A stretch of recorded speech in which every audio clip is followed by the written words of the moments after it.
Albert stand भी एक differential stand का ही एग्जाम्पल है जहाँ हम डिफ्रेंशिएट कर सकते हैं। और इसमें एल्बर्ट स्टेन बेसिकली जो बहुत इंपॉर्टेंट है, कॉरनबैक्टीरियम डिप्थेरियाई बैक्टीरिया, उसके मेटाक्रोमेटिक ग्रेन्यूल्स को देखने के लिए इस स्टेन का इंपॉर्टेंट है जो यूज़ किया जाता है। इसमें देखो ये आपका कॉरनबैक्टीरियम डिप्थेरियाई है और इसके मेटाक्रोमेटिक ग्रेन्यूल्स जो है एंड पे होते हैं, ठीक है।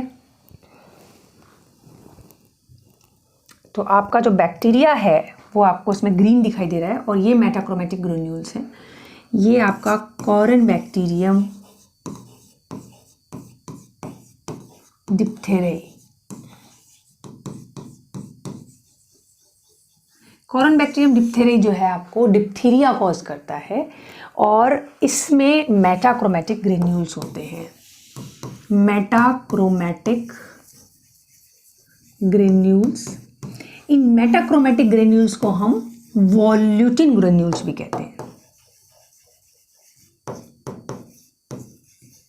ठीक है। अब ये देखो ये स्टेन यूज करा गया है। इस डिफरेंशियल स्टेन में क्या है, आपको जो ग्रेन्यूल्स हैं वो अलग दिख रहे हैं एंड पे, और ये पूरा बैक्टीरिया अलग दिख रहा है। कैसे कलर के दिखाई देते हैं, इधर देखोगे आप, जो बैक्टीरिया है वो आपको ग्रीन कलर का बैक्टीरिया मिल रहा है, ग्रीनिश बैक्टीरिया है ना, ग्रीन या ग्रीनिश बैक्टीरिया।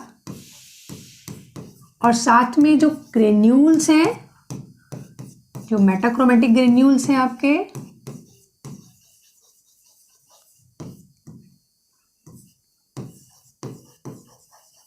वो आपके देखोगे ध्यान से तो कैसे दिखाई दे रहे हैं। ये एक्चुअली अलग अलग स्टेन में थोड़ा बहुत डिफरेंट कलर ले लेते हैं, but they are bluish black, bluish black, थोड़े से ब्लैक कलर टाइप में दिखाई दे रहे हैं। और ये कहाँ पर होते हैं, एंड पे होते हैं, at the end of bacteria.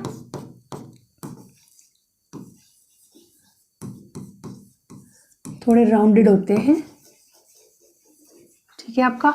और जो देखो बैक्टीरिया जो है आपका रोड शेप्ड है, तो जो बैक्टीरिया है आपका वो आपका रोड शेप बैक्टीरिया, या इसको हम बेसिलाई कहते हैं, ठीक है। Bacilli rod shape bacteria green है और मेटाक्रोमेटिक ग्रेन्यूल आपके राउंड है, at the end of bacteria आपको दिखाई दे रहे हैं। इसके लिए हम इस स्टेन का यूज़ करते हैं।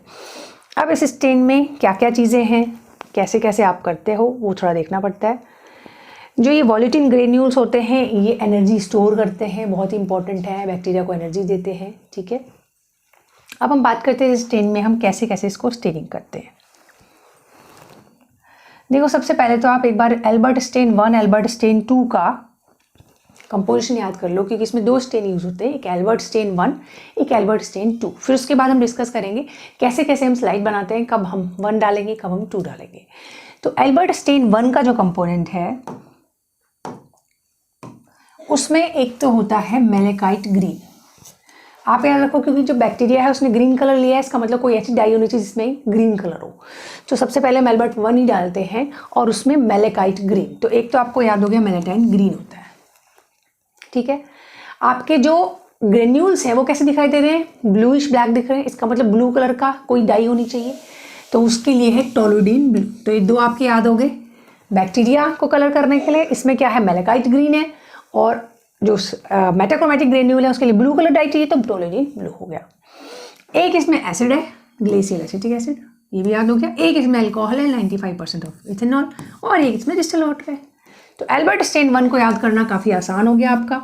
जो आपका बैक्टीरिया है ग्रीन कलर ले रहा है तो malachite green, blue colour metachromatic granule toluidine blue, एक एसिड है और एक अल्कोहल है और डिस्टिल वाटर है, सिंपल। दूसरा एल्बर्ट 2 में क्या होता है, एल्बर्ट 2 में एक्चुअली आयोडीन होती है, ये ध्यान रखना है आपको। एल्बर्ट 2 में कुछ नहीं, आयोडीन है। एक्चुअली आयोडीन के क्रिस्टल्स होते हैं जिसको हम पोटेशियम आयोडाइड में मिला लेते हैं और डिस्टिल वाटर के साथ मिला के उन क्रिस्टल्स को यूज़ किया जाता है, ठीक है। तो एक तरह से आप आयोडीन वर्ड याद रखेंगे तो ये आपको जाएगा याद। वैसे iodine crystals in potassium iodide dissolve in the distil water, ये इसकी पूरा है कि कैसे बनता है। अब हम इसको कैसे करते हैं बेसिकली, और जब स्टेन को करेंगे तो क्या क्या आपको मिलेगा बैक्टीरिया में, क्या क्या किस तरीके से आपको मिलता है। तो देखो सबसे पहले आप क्या करते हैं, एल्बर्ट स्टेन 1 को डालते हैं। सबसे पहले क्या करेंगे आप, वही स्मीयर बनाएंगे, ठीक है। सिंपल जो प्रोसेस होता है सबका, एक स्लाइड लेंगे, स्लाइड पे सैंपल रखोगे और उसके बाद एक दूसरी स्लाइड लेके उसको आप ऐसे खींच लोगे, यानी कि आप जो है अपना एक प्रॉपर आपका स्मीयर बन जाएगा। ठीक है, उस स्मेयर को थोड़ा सा हीट फिक्सिंग कर लेंगे उसकी। फिर उसके बाद उसको एल्बर्ट स्टेन 1S में पोर कर देंगे, इस पर डाल देंगे ऐसे ऐसे करके। एक्चुअली इनकी बॉटल्स आती हैं, अलग अलग बॉटल होती है अलग अलग स्टेन की। अब इसमें लिखा होता है एल्बर्ट स्टेन, अलग अलग कंपनी का आता है। ठीक है, तो आपका स्टेन है बेसिकली वो। अब उसमें क्या कर रहे हैं वो, उसको डालेंगे, पोर करेंगे। जब वो पोर करेंगे तो 5 मिनट्स के लिए पोर करेंगे और फिर उसके बाद उस स्टेन को आप हटा देते हो, ड्रेन कर देते हो। मतलब आपने क्या करते हैं, आप स्लाइड है इस पे स्टेन डाला, ऐसे करके रख दिया, फिर उसके बाद 5 मिनट बाद उसको हटा देंगे। फिर उसके बाद उसके ऊपर जो है डिस्टिल वाटर से करके वॉश कर देते हैं। ठीक है, क्लीन हो गया। फिर आप उसी के ऊपर एल्बर्ट स्टेन 2 डालते हो ड्रॉप करके। ठीक है, कवर कर लेते हो। फिर सेम प्रोसेस करते हो आप इसको। तो आपने इसको रखा है 1 मिनट के लिए। ध्यान रखने की बात है, एल्बर्ट स्टेन 1 को आपने 5 मिनट्स के लिए रखा है, 2 को 1 मिनट के लिए रखा है। तो आपको जो है बेसिकली इस तरह का ये मिलता है फाइंडिंग। ये आपकी फाइंडिंग है। इसमें ग्रेन्यूल्स आपके जो है मेटाक्रोमेटिक ग्रेन्यूल्स एंड पे मिलते हैं और जो बेसिलाई है वो आपका ग्रीन कलर का मिलता है। और it's an example of differential stain. तो कॉरेनबैक्टीरियम डिप्थेरिया की मेटाक्रोमेटिक ग्रेन्यूल्स को देखने के लिए बहुत इंपॉर्टेंट है। उसके बाद हम क्या कर सकते हैं, इससे हम एक इसमें आते हैं डिप्थेरॉइड्स। डिप्थेरिया के साथ साथ इसमें डिप्थेरॉइड्स भी होते हैं। तो इनको हम डिप्थेरॉइड्स से डिफरेंशिएट कर सकते हैं, क्योंकि डिप्थेरॉइड्स के अंदर क्या होते हैं, ग्रेन्यूल्स नहीं होते, नो मेटाक्रोमेटिक ग्रेन्यूल्स।